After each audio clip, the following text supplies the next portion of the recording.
Halo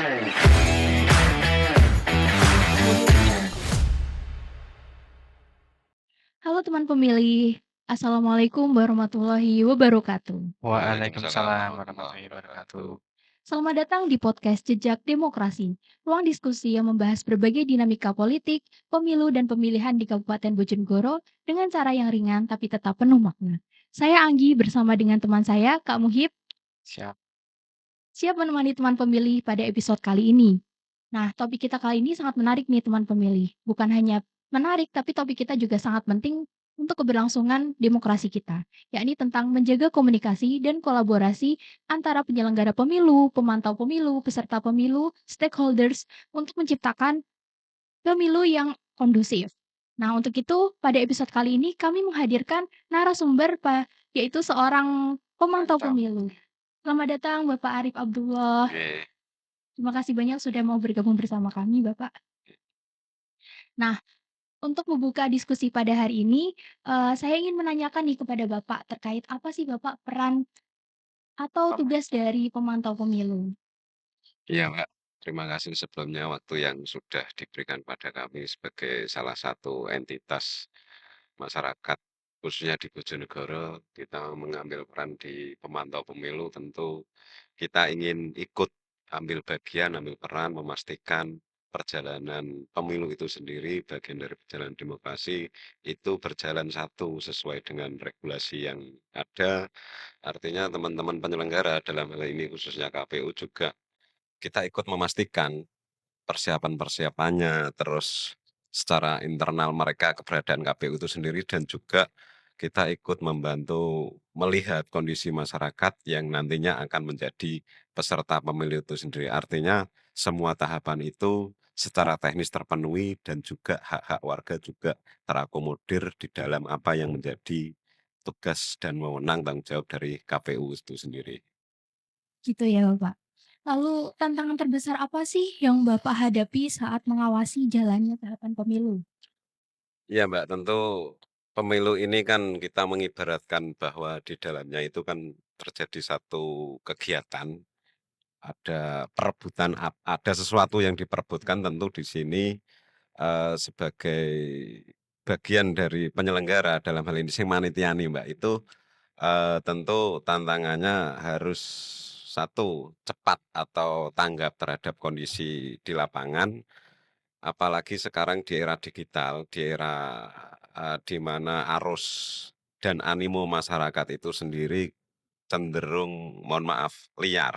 Dengan narasinya masing-masing, dengan posisinya masing-masing sebagai warga sipil yang mendeklar mempunyai hak untuk ikut mensukseskan pemilu itu sendiri. Artinya di sini, kondisi secara konvensional adalah masyarakat juga secara umum berjalan seperti biasanya dan juga derasnya arus teknologi dan ini menjadi bagian penting yang harus banyak peran, banyak hal yang tentu bahasanya apa, banyak pencegahan atau hal-hal yang, dipersiapkan dari khususnya teman-teman KPU itu sendiri. Nah, apa saja sih Pak bentuk konflik yang mungkin muncul ketika proses terjadinya pemilu itu? Agar supaya bisa dicegah gitu Pak. Iya Mas, jadi menarik Mas. Kalau kita melihat dari KPU itu sendiri, bagian dari, sesuatu yang menyediakan perkonflikan. Mohon maaf dalam hal ini karena peserta itu kan berebut. Di dalam aktivitas itu sendiri itu sudah muncul yang namanya konflik. Artinya di sini tantangan itu muncul dari situ. Ketika bahwa, oh kita akan mengadakan satu kegiatan, di sini ada satu peristiwa perebutan dan di situ sangat tinggi polarisasinya, sangat tinggi, tingkat potensi konfliknya. Nah, tentu di sini yang muncul itu tidak hanya dari peserta itu sendiri, kadang juga muncul dari, apa ya, masyarakat yang menjadi bagian untuk mensukseskan pemilu itu sendiri dengan posisinya masing-masing. Bisa jadi dari sisi pesertanya sendiri, juga dari masyarakat secara umum di era derasnya arus informasi ini tentu narasi-narasi yang masuk, yang berkembang, baik itu mengarah ke panitianya atau KPU-nya Ya, sendiri, atau ke pemerintahannya, atau ke peserta pemilu itu sendiri. Jadi tentu tantangannya di sini multi, Mbak. Bisa ya tadi multi arah tadi. Tentu kita cermat-cermatnya, pinter-pinternya bagaimana mengelola konflik yang ada ini. Jadi berarti bisa Pak ya harusnya diminimalisir. Sangat bisa karena kan yang namanya pemilu ini kan by design, disengaja. Kegiatan kegiatan pemilu ini kan disengaja apalagi waktunya lama ya. Tentu persiapan-persiapannya lebih. Artinya baik secara teknis itu bisa diantisipasi maupun non teknis. Ada semacam mungkin KPU sendiri nanti punya satu tim khusus yang di situ eh, mendeteksi atau menganalisa kira-kira di tahun ini isu yang berkembang itu seputar apa.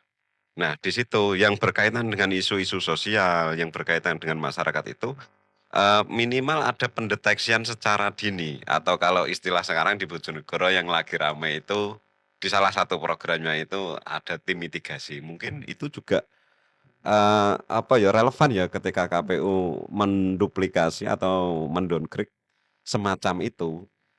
Ini diterapkan ketika mendekati pemilu, ini diterapkan ketika, oh ini masih jauh nih kegiatan pemilu dan ini bisa sangat bisa, Mas.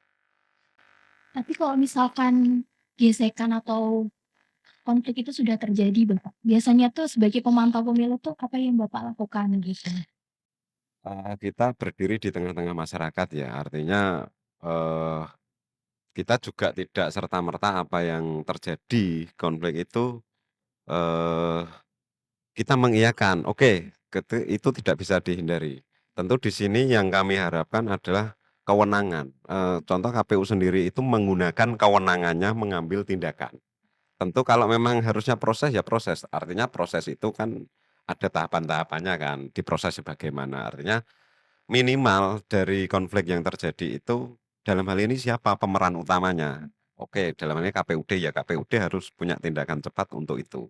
Tentu koordinasinya mungkin ditambahlah eh apa ya dari misalkan kalau sesuai tahapan ini sesuai dengan program tahapan untuk ini 3 kali atau 5 kali mungkin bisa ditambah karena teman-teman saya yakin juga sudah memetakan apalagi daerah konflik itu tidak semuanya kan di generalisirnya kan tidak artinya di tempat-tempat tertentu itu sih Mbak.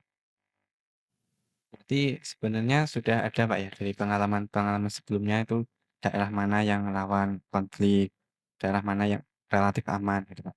Iya. Kalau dari kita itu tentu sebuah perjalanan dari pemilu itu sendiri kan berkali-kali. Artinya kalau ngomong Bojonegoro juga di sini ada beberapa faktor ya. Mana yang daerah itu akses internetnya lancar dengan akses internetnya tidak, mungkin akan berpengaruh Juga di situ berpengaruh ya. juga, ya. Tentu secara geografis ini juga mempengaruhi tingkat konfliknya ini di kota akan berbeda dengan yang terjadi di desa. Dan ini juga kita terkonfirmasi juga beberapa jejaring kita yang ada di jauh dari kota itu juga dengan persoalannya masing-masing. Artinya kondisi yang ada di lokasi saat itu ketika berbarengan dengan momen pemilu ini bisa jadi semacam dimanfaatkan untuk menjadi konflik ataupun sebaliknya, ini juga bisa dimanfaatkan teman-teman yang berwenang dalam hal ini KPU penyelenggara, itu momen ini bisa menetralisir. Tinggal bagaimana pinter-pinternya ketika ada satu momen itu teman-teman ini masuk. Karena dengan kewenangannya saya yakin teman-teman juga akan lebih lebih pas lah menangani atau menyikapi situasi yang terjadi, misalkan terjadi konflik. Seperti itu Mas ya. Lalu Bapak sebagai pemantau pemilu sendiri ini, bagaimana Bapak melihat kondisi dan koordinasi antara KPU, Bawaslu, peserta pemilu, dan stakeholders lainnya gitu, Bang? Iya, jadi memang diamanatkan dari regulasi yang ada tentu di dalamnya eh banyak stakeholder di antaranya yang secara langsung tadi disebutkan Mbak Aki tadi dan juga di sini saya melihatnya lebih ke stakeholder yang tidak tersebut yang tidak disebutkan dalam regulasi. Di sini komunitas atau entitas kelompok masyarakat itu tentu Kalau saya yakin secara program dalam hal ini penyelenggara baik KPU maupun Bawaslu, khususnya KPU juga sudah melakukan itu. Artinya koordinasi-koordinasi itu tetap. Tinggal selama koordinasi itu berjalan, apakah di dalamnya itu secara substansi membawa misi bahwa ini kaitannya dengan apa? Koordinasinya ini temanya apa dulu. Nah, ini juga, oh ini kita masih lama kok pemilu. Berarti di awal ini kita punya satu tematik tersendiri untuk merawat koordinasi itu antar penyelenggara pemilu dan stakeholder. Kalau saya melihat dari perjalanan KPU Bojonegoro masih aman, Mbak, masih aman secara administratif, apalagi juga masih aman koordinasi itu. Secara simbolis itu memang nampak di situ ada petugas-petugas tapi secara substansi apakah ini juga menggaransi kira-kira pemilu ke depan ini jika di tempat itu ada konflik, besok jangan sampai ada konflik yang seperti itu lagi. Minimal punya catatan, punya rekod.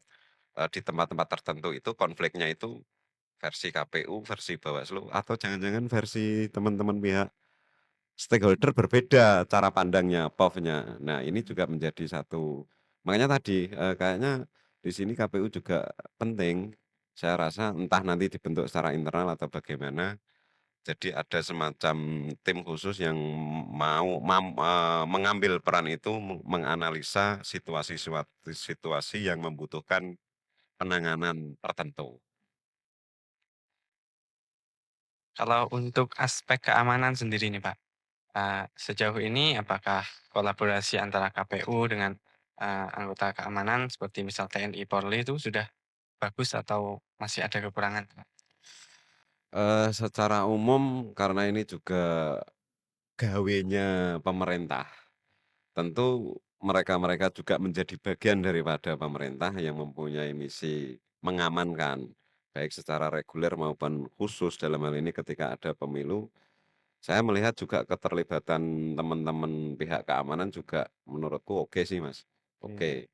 Artinya mungkin kendala mereka adalah secara geografis tadi. Apakah mereka memberikan pelayanan itu di daerah perkotaan sama yang jauh dari perkotaan atau daerah terisolir itu sama atau berbeda. Saya yakin tapi secara substansi tetap mereka juga membawa misi dengan, eee, perlengkapan atau alat-alat, yang dipakai KPU dalam menjalankan pemilu ini juga tetap terjaga. Pernah kan kita lihat kemarin ada yang viral itu bagaimana pihak keamanan sampai membawa kotak suara dengan isinya itu dengan caranya masing-masing. Nah, ini tentu ada satu apresiasi lah. Apakah penanda itu ada? Kalau memang itu diperlukan ya kenapa enggak KPU mengambil inisiatif itu. Jadi semacam ada penanda apresiasi atas kolaborasi, atas kerjasama yang ada. Jadi biar ada, oh kalau tahun kemarin kita punya tema ini kita jadikan satu include di sebuah acara atau tema itu isinya adalah kita semacam ada apresiasi atau di akhir tahun lah. Dari sekian program kerja di akhir tahun semacam kaleidoskop itu ada semacam penganugerahan. Itu menjadi penanda menurut menurut kami juga penting karena, masyarakat melihatnya itu sampai saat ini masih sifatnya simbolis. Kalau kita kalau ada sesuatu, terjadi sesuatu baru kita inseminasi, kita, gali, kita perdalam lagi apakah yang tampak oleh mata ini substansinya seperti itu, kan belum tentu juga.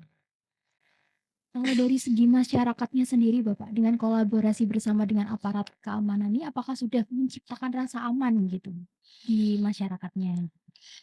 Jadi teman-teman penyelenggara ini juga menurut saya menambah pede juga ketika mereka bekerja itu didampingi atau mereka di-backup lah, Mbak, ya, di-backup teman-teman keamanan karena, ini bagian dari rasa aman itu harus hadir dari penyelenggara dulu lah, rasa aman, oke. Setelah itu bagaimana nyaman bekerja. Nah ini koordinasi, yang harus diberikan muncul antar pihak. Ini kan saya melihatnya kan beda institusi, beda lembaga. Tentu punya pola komunikasi yang berbeda juga, eee, baru kita ngomong ke masyarakat. Masyarakat dalam hal ini secara kinerja penyelenggaraan kegiatan ini kan sebagai objek. Tapi di satu sisi masyarakat sendiri memposisikan sebagai subjek. Secara substansi juga masyarakat menjadi subjek. Biar bahasa dalam tanda kutip konflik itu siapa yang berkonflik? Karena sama-sama menjadi subjek, menjadi pelaku. Cuman bedanya teman-teman KPU jadi panitia penyelenggaranya, masyarakat menjadi peserta. Cuman secara substansi kan sama tujuannya, ingin ada satu suksesi pemilu itu sendiri. Tentu penanda-penanda itu menurut kami di pemantau koordinasinya masih oke lah. Kalau terkait tentang pemuda ini, Pak. Nah, Hmm. bagaimana menurut pandangan Bapak nih pemuda kita di Bojonegoro sejauh ini tuh sudah seperti apa, Pak, perannya di pemilu? Peran pemuda pertama saya melihatnya gini Mas, satu transisi ya. Setiap pemilu itu di dalamnya masih terjadi banyak hal yang mengikuti, di antaranya kaum muda di situ ingin tampil, ingin hadir. Dimulai dari perekrutan penyelenggara, baik di tingkat kabupaten, kecamatan, sampai di tingkat desa, baik penyelenggara itu tingkat KPU atau Bawaslu itu sendiri. Artinya saya melihatnya antusiasme masyarakat dari sisi pemuda di sini nampak di situ dominan. Artinya dominasi pemuda ini dalam hal tanda kutip punya gawe soal pemilu, di sini teman-teman pemuda sudah memposisikan bahwa pemilu ini menjadi satu entry point tersendiri. Cuman kalau soal kita ilustrasikan sebagai makhluk yang seksi, kita nggak tahu apakah sudah seksi atau belum keberadaan dari yang namanya pemilu itu sendiri. Karena juga tidak menjadi satu konsumsi yang sifatnya kontinu. Guru-guru kita ada pemilu, setelah itu sudah tidak ada lagi. Artinya di sini ada satu yang putus. Mungkin di teman-teman pemuda menurut saya juga yang dikatakan muda tidak hanya soal umurnya saja, Ya, Mas. jiwanya. Tentu pemikiran, jiwanya ini juga walaupun nyunyu saya misalkan orang-orang yang sudah senior, kita anggap senior pun juga brilian kok ide-idenya dalam rangka mengikuti atau memberi sumbangsi soal bagaimana perjalanan pemilu itu sendiri khususnya ketika ada konflik. Tentu ini juga salah satu contoh, coba kita koordinasi ke mereka yang lebih senior, siapa tahu punya petunjuk, kan seperti itu. Artinya Ya. di sini juga bukan kok mereka oke lah secara senior, tapi mereka mampu mempunyai ide yang itu menyesuaikan dengan situasi yang terjadi saat ini. Artinya bijak dalam melihat situasi ini menjadi penting. Pak, kira-kira tuh sikap atau tindakan seperti apa sih yang paling dibutuhkan dari seorang pemuda untuk menjaga pemilu itu tetap kondusif dan tidak ada konflik gitu, Bang? Salah satu yang kami ceritakan tadi, ketika dia memposisikan sebagai subjek ya, menjadi penyelenggara. Artinya secara individu maupun ide maupun memerankan diri itu sudah pas lah. Mereka mengambil satu peran di situ penyelenggara. Tapi bagaimana dengan mereka yang tidak berada pada satu tempat sebagai penyelenggara?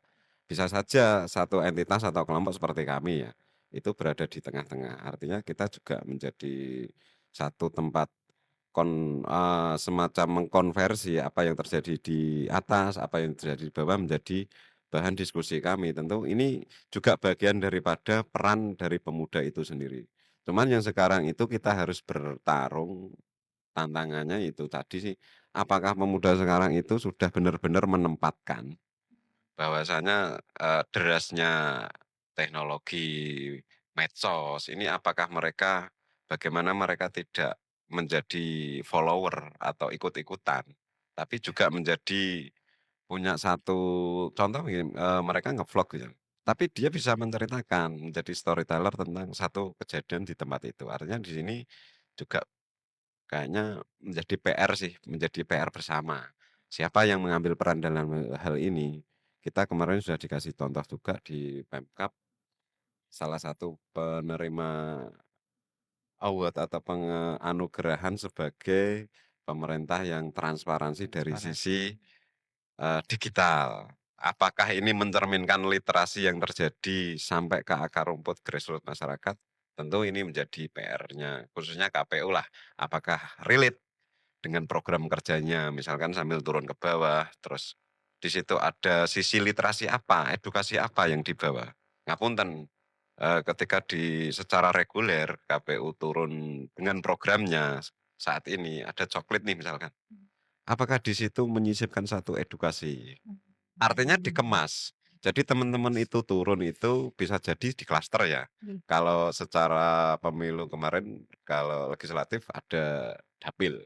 Nah, kalau per dapil ini ada semacam satu kegiatan yang terpusat sedapil atau sekecamatan. Di situ ada momen sosialisasi, momen simulasi, atau lebih lagi momen kegiatan itu tidak hanya berhenti soal ada info A disampaikan ke peserta yang hadir, tidak. Kalau perlu simulasi sampai punishment, biar mereka tahu bahwa apapun yang dilakukan ketika ada satu chaos, ada satu persoalan dan itu berakibat. Mereka tahu, oh ternyata tidak selalu soal memberikan haknya sampai ke TPS, tapi ke paskanya, punishment apa? Punishment bisa punishment secara yang tidak terasa ketika mereka berangkat, substansinya saya milih ini punya alasan tertentu. Tapi punishment yang sifatnya fisik yang kaitannya dengan perselisihan, apalagi sampai ke ranah pidana ini, saya rasa belum banyak yang memberikan satu gambaran atau misalkan contoh nih, sedang melakukan sosialisasi di lingkungan pendidikan, kolaborasi dengan OSIS misalnya, atau di situ ada pemilihan di tingkat kecil. Sampai enggak ke ranah penyelesaiannya. Artinya di situ ada pembelajaran, tidak hanya sukses, tapi ketika meninggalkan satu persoalan PR, ini bagaimana cara menyelesaikannya. Ini juga bagian daripada proses pemilu itu sendiri. Jadi kita sudah saatnya juga mengkampanyekan bahwa kita bukan hanya persoalan mensukseskan saja, tapi yang namanya sukses itu pasti ada yang tertinggal. Kesempurnaan itu kan ketika tidak semuanya terjadi, tapi memang ada yang tertinggal dan itu menjadi masalah dan itu clear selesai. Nah ini baru sempurna. Jadi dievaluasi dulu dan diselesaikan gitu ya Bapak? Iya. Lalu bisa nggak sih Bapak kira-kira pemuda itu menjadi mini pemantau untuk pelaksanaan, apa namanya, pelaksanaan pemilu, terus kalau misalkan ada kejanggalan gitu tuh, kira-kira tuh berkomunikasi seperti apa sih yang harus dilakukan oleh pemuda untuk melaporkan kejanggalan tersebut gitu? Jadi gini Mbak, mini pemantau mini. Iya. Iya. Artinya pemantauan yang makanya gini, apakah ini diartikan secara definisinya ini secara kasat mata mini itu diukur dari jumlahnya, atau memang mini ini diukur dari wewenangnya? Seorang misalkan contoh saya sendiri, ketika saya menjadi masyarakat biasa, saya memposisikan sebagai representasi dari anak muda ketika hadir di sebuah TPS. Ketika saya tahu, saya kembali lagi bertanya pada diri saya, apakah saya ini dikasih semacam misi khusus dari teman-teman penyelenggara atau enggak? Makanya, sebuah circle atau entitas atau kelompok komunitas itu, jika sering dihadiri oleh mereka yang mempunyai kewenangan, dalam hal ini menyelenggarakan pemilu, akan berbeda dengan mereka komunitas yang tidak pernah bersentuhan atau duduk bareng, diskusi bareng dengan teman-teman penyelenggara. Karena menurutku, POV-nya di sini akan berbeda. Kalau mereka tentu melihatnya sisi miringnya, sisi tidak baiknya. Tapi kalau se-circle paling enggak ada hal-hal, ada informasi yang harus dijaga. Lah, kebetulan di situ ada beberapa anak muda misalkan, coba kita kasih ruang. Menurut teman-teman muda ini gimana?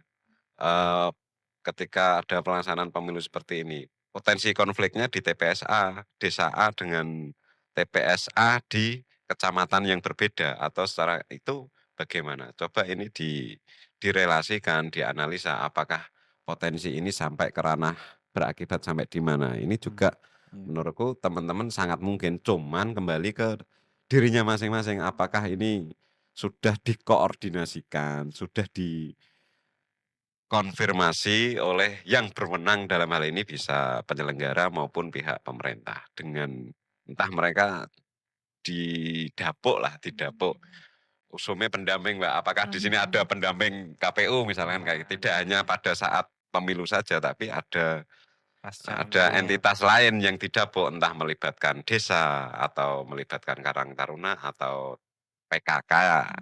Intinya antar lembaga di sini terjadi hubungan dan itu secara sah memang mereka punya kewenangan. Akan pede, Mbak. Tapi nek gak aku pengennya gak berwenang misalkan, jangan-jangan malah disalahkan banyak orang.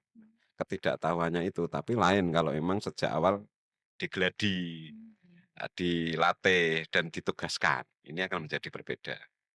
Iya, Kak, menarik sekali. Eee, Terkait konflik nih, Pak, biasanya itu yang sering muncul itu adanya hoaks, Pak. Apalagi Hmm. di kalangan pemuda gitu, Pak.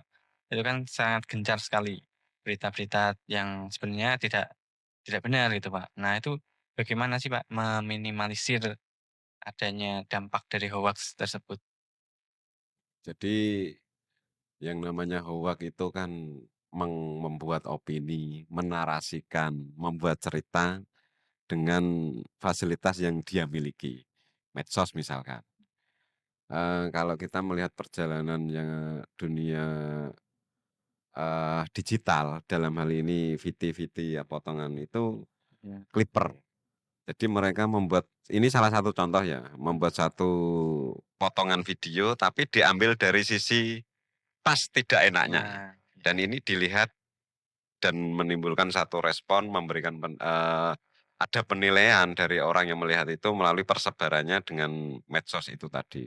Tentu ini menurut kami teman-teman penyelenggara khususnya ini juga jangan gampang panik lah. Karena kita melihat oh ini hoak, tapi kita sudah punya satu tool untuk mengukur bahwa hoaknya ini di mana. Apakah ini resisten terhadap kapasitas penyelenggara, mengarahnya kemana, ke etik atau kemana. Nah ini tentu strategi dalam hal ini, strategi apa ya, menyiarkan, mengkampanyekan, itu juga akan berperang sendiri ketika KPU misalkan punya program A, terus digencarkan, ada serangan misalkan kayak seperti itu. Tentu di sini klarifikasi itu akan muncul pertama dari sebuah tampilan FYP itu apakah ada FYP susulan akan menumpuk. Kalau bahasa nyun sewu ada pengalian isu dan ini menjadi satu rekayasa. Artinya ini juga bisa disikapi kok dengan satu perencanaan tersendiri, rekayasa tersendiri, ada kampanye tersendiri. Jadi yang namanya framing itu kan ke framing. iya. Tentu secara substansi belum tentu juga apa yang terjadi di rekaman atau video itu seperti itu. Ternyata di sini butuh yang namanya klarifikasi, butuh yang namanya investigasi dan sini langkah-langkah KPU tentu akan lebih indah ketika punya satu perencanaan tersendiri menyikapi, oh ini kasusnya based on-nya ini misalkan digital. Misalkan Mas Muhib nih, pinter ini kalau soal digital punya analisa tersendiri, algoritma dan lain-lain. Bisa kok ini pakai ini nanti. Saya yakin di sini juga peluang sih bahwasanya KPU punya kewenangan untuk itu. Artinya siapa yang berwenang memberikan counter, memberikan jawaban, ya lembaga yang berwenang, ya KPU sendiri. Tentu sebelumnya harus ada ahlinya soal itu. Itu Mas. Siap masukannya, Pak. Iya. Nah, selanjutnya gimana lagi? Ada pertanyaan lain? Ada dong tentunya. Nah, eee, apakah ada Bapak program atau kolaborasi antara pemantau pemilu atau penyelenggara pemilu tuh bersama dengan komunitas pemuda dalam hal pelaksanaan pemilu gitu? Iya, Mbak. Jadi nek ditanya Mbak, saya juga bertanya pada siapa Mbak ya?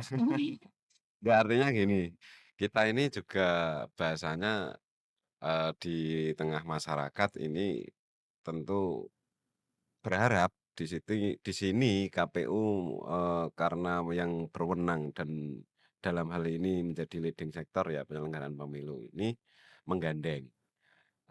Artinya yang aktif KPU. Kalau tentu masyarakat harus proaktif ke KPU tentu ini membutuhkan satu media atau KPU punya program ini nih, call center misalkan. Dari call center itu disaring-saring, diklasifikasi, oh memunculkan satu perasaan ide tertentu membuat program. Nah, bagaimana ini menjadi ruang pertemuan antara KPU dengan masyarakat atau dengan kelompok, misalkan kelompok muda atau kelompok pemilih pemula atau kelompok masyarakat secara umum. Nah, di sini, sangat-sangat penting merawat, menurut saya ini bagian daripada merawat. Ketika kita tidak ada aktivitas hari H pemilu, apa sih? Ya kita lebih banyak atau sering membuat satu event, satu acara, satu program di situ mempertemukan multi pihak. Apakah dikemas dalam temanya, misalkan bisa saja temanya ini ya bersifat indoor atau bersifat outdoor. Tentu di sini merupakan upaya bagian daripada merawat, menandai koordinasi, kolaborasinya kan itu satu metode. Dengan kita, ayo nih bikin acara bareng misalkan KPU bersama Pemkab, dalam hal ini UPD tertentu. Cuma leading sektornya KPU. Tujuannya apa? Ya itu, kita menandai, kita merawat. Walaupun tidak ada satu gawe dalam hal ini hari H pemilihan, tapi di perjalanan ini merawat satu komunikasi, satu hubungan itu menjadi penting. Kalau ya mohon maaf jika ini dilakukan tidak terrekod atau tidak terverifikasi oleh nyun sewu teman-teman daerah kan masih ada di provinsi, masih ada verifikasinya kan itu, apa yang dilakukan teman-teman, yaitu menandai dengan event-event tertentu, bisa 1 bulan atau 2 bulan sekali, Sekali. atau berapa.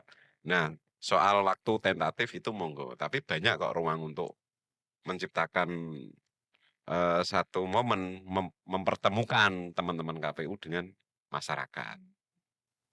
Mungkin itu Pak ya, apa, perlu ini adanya edukasi gitu, edukasi ke masyarakat gitu kan ya? Ya, ya di dalam acara itu kan nanti bisa diselipkan, oh misalkan Mas Muhib menganalisa karena tema program acara momen ini seperti ini nih, minimal kita nanti ada 5 poin yang harus tersampaikan ke Sampaikan. audien misalkan. Nah, di situ kan di tengah-tengah itu kan bisa saja, eee, entah kepiawaiannya teman-teman kan mengelola momen itu, tapi substansi ini harus nyampe nih.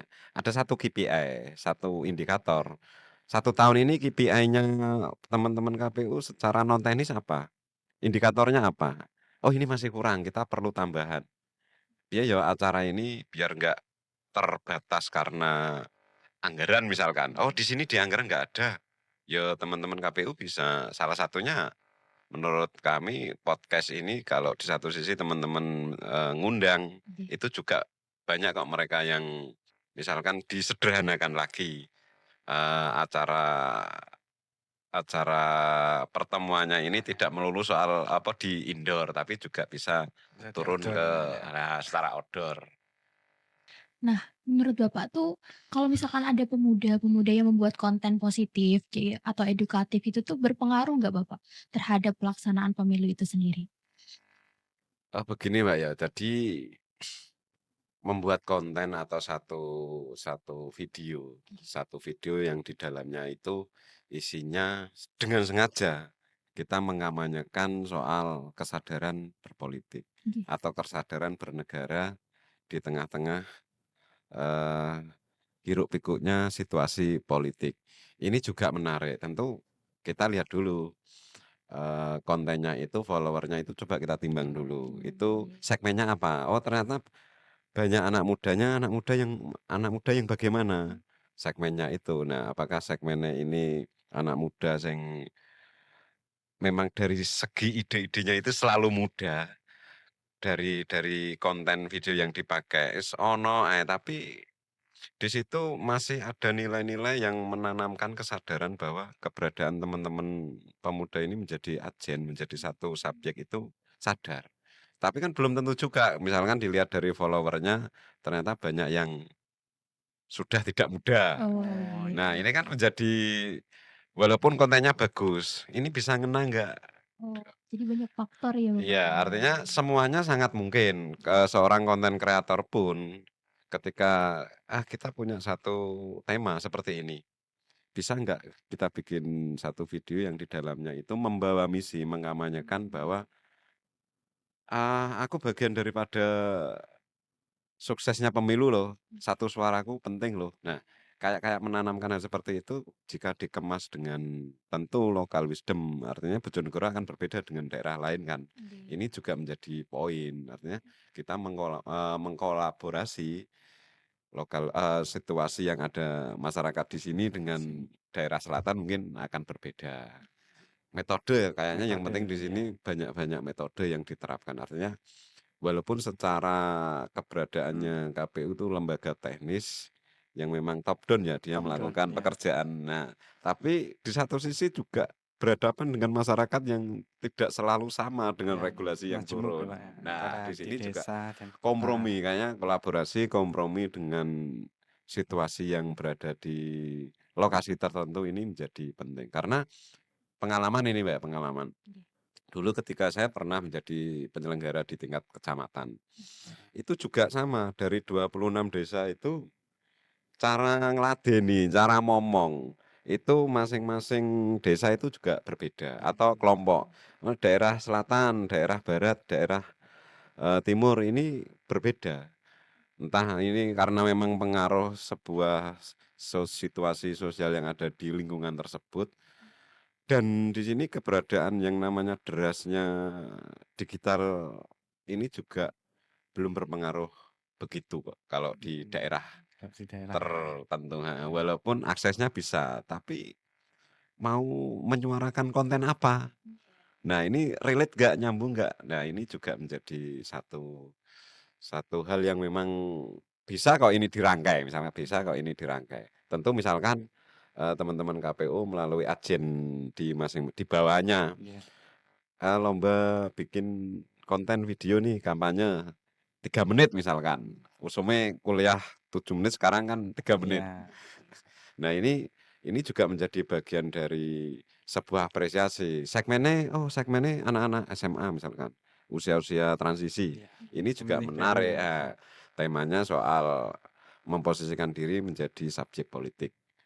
Nah, ini kalau memang memungkinkan bisa jadi seperti itu. Dan sebisa mungkin hal-hal seperti itu bukan seolah-olah ya, artinya tidak kok kita datang secara top down harus begini, tidak, tapi bagaimana situasi ini menjadi organik. Ya, organik.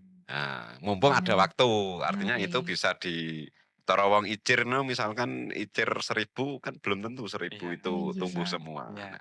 Jadi karena budayanya berbeda-beda, pola pikirnya berbeda-beda, atau penanganannya juga berbeda ya, Pak, Betul. ya.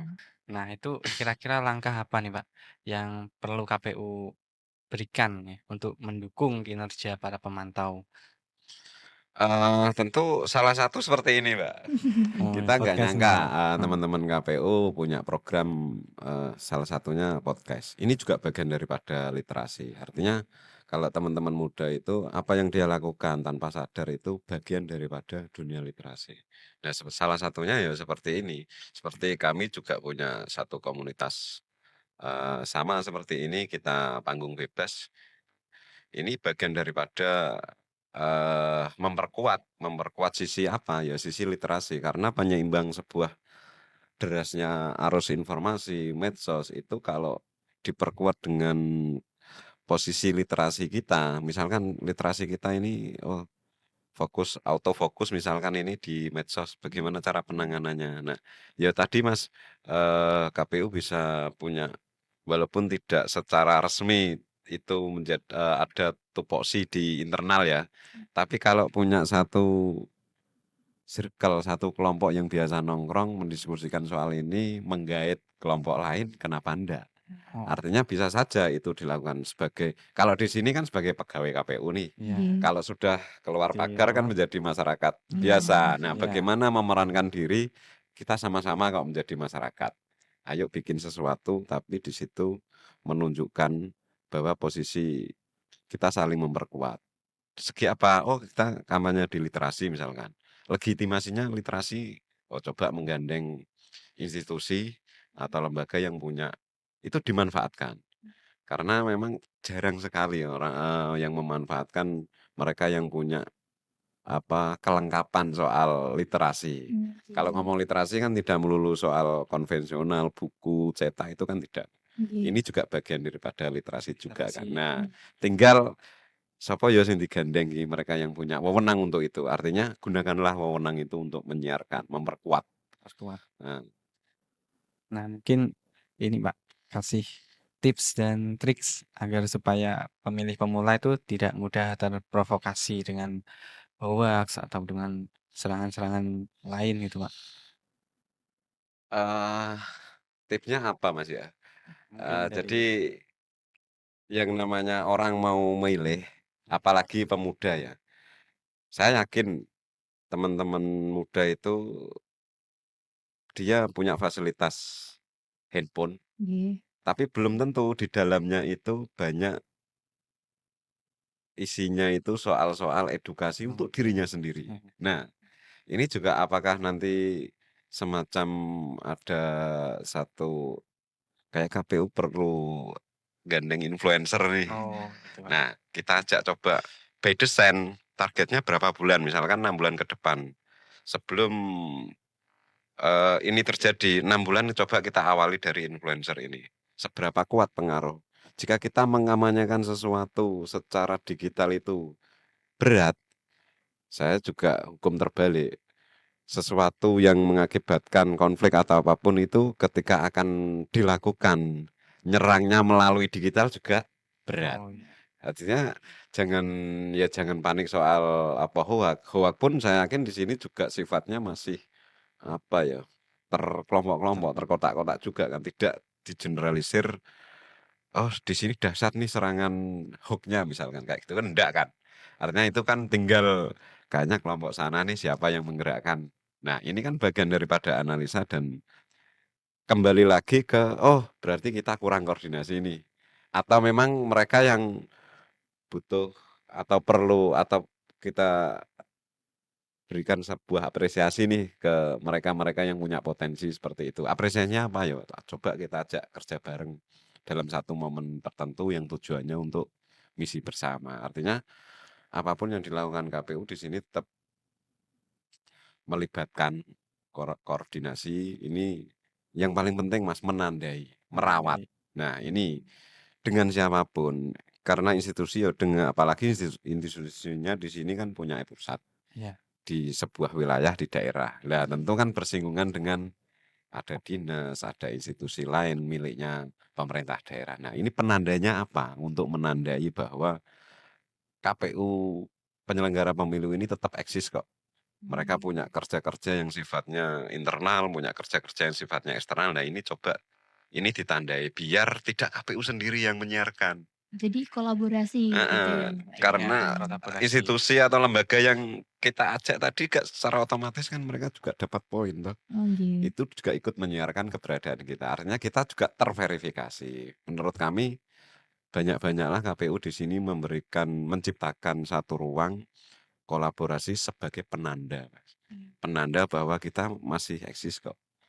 Dalam arti jangan termakan satu kabar seperti ini, tapi teruslah bergerak pada satu tujuan yang akan dicapai. Bisa saja punya program kerja kan, punya tahunan, punya mungkin 2 tahunan atau 3 tahunan atau sampai hari H. Ini apa? Coba paling gak ibarat wong masak, Mbak. Kene masak sing sifatnya iki kanggo jangka panjang. Atau kita nandur ini peruntukannya ini untuk yang jangka panjang. Untuk yang jangka pendek ya sudahlah, harian kita makan yang ini aja kayak gitu. Ibaratnya tetap punya satu persiapan, punya satu program yang di situ banyak menandai kinerja dari KPU itu sendiri. Jadi jangan fokus pada diri sendiri, tapi ajak kolaborasi, bekerja sama dengan intinya berbagai kolaborasi instansi, Pak, ya. antar instansi. Lalu apa sih pesan yang ingin Bapak sampaikan gitu kepada masyarakat ataupun generasi muda untuk pelaksanaan pemilu atau pilkada mendatang gitu? Ini juga bagian dari dinamika sebuah masyarakat, demokrasi itu sendiri. Jadi setiap 5 tahun sekali kita mengadakan itu, seakan di situ tidak ada jejak, Mbak. Pun jejak yang tertinggal pun itu luka, Oh, iya. bukan sesuatu yang happy ending. Kalau mereka yang happy ending mungkin kalau kita ajak flashback, jangan-jangan mereka sudah tertumpuk hal-hal ini sehingga tidak kelihatan. Tapi kalau luka, ini jangan-jangan ini menjadi satu spirit tersendiri dari prosesi ini meninggalkan luka, akhirnya muncul potensi-potensi, ini bisa jadi konflik nih kalau, kelompoknya ini nanti kalau menjadi peserta misalkan seperti itu. Ini juga bagian daripada analisa menurut kami juga mempertajam, bahasanya mempertajam atau sering-sering mendalami sebuah situasi sekecil apapun yang itu berkaitan dengan bagian dari peserta pemilu secara langsung. Itu menurut kami juga menjadi hal yang entah poinnya ini berapa persen, tapi kita coba nanti dikonklusi dalam 1 tahun orientasinya akan kemana. Kayak kemarin misalkan ini sampai sekarang pun kan masih ketika ada pergantian sebuah partai politik, ada pergantian pengurus sampai ketuanya kan tidak seheboh ketika mendekati hari H. Kenapa seperti ini? Nah, ini kan perlu ada satu analisa atau pendeteksian ya. Nah, kira-kira kalau seperti ini nanti pemilu yang mendatang itu akan bagaimana? Apakah regulasinya akan berubah atau tetap? Tapi rapot atau perjalanan masing kayak tahun ini ada pergantian pengurus partai, ada beberapa itu. Ini menurut KPU menjadi penting nggak untuk dikaji misalkan? Nah, menurut kami sih itu penting. Apalagi di situ juga momen untuk memberikan satu statement. Kan ini bagian daripada menandai juga keberadaan KPU di sini kelihatan. Oh, ternyata setelah ada pergantian pengurus, mungkin teman-teman di KPU bisa komunikasi. Kapan pelantikan? Ketika teman-teman hadir di situ memberikan satu panggung, memberikan statement. Apalagi membawa misi tertentu, misalkan seperti ini juga menjadi bagian daripada penanda. Jadi sekecil apapun momen yang berhubungan dengan peserta pemilu, hadirlah KPU di situ.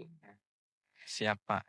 Mungkin untuk yang terakhir nih, Pak, harapan Bapak nih sebagai pemantau pemilu untuk KPU nih harapannya seperti apa, Pak, ke depannya? Untuk pelaksanaan pemilu ke depan di Bojonegoro, kira-kira harapannya seperti apa gitu, Pak?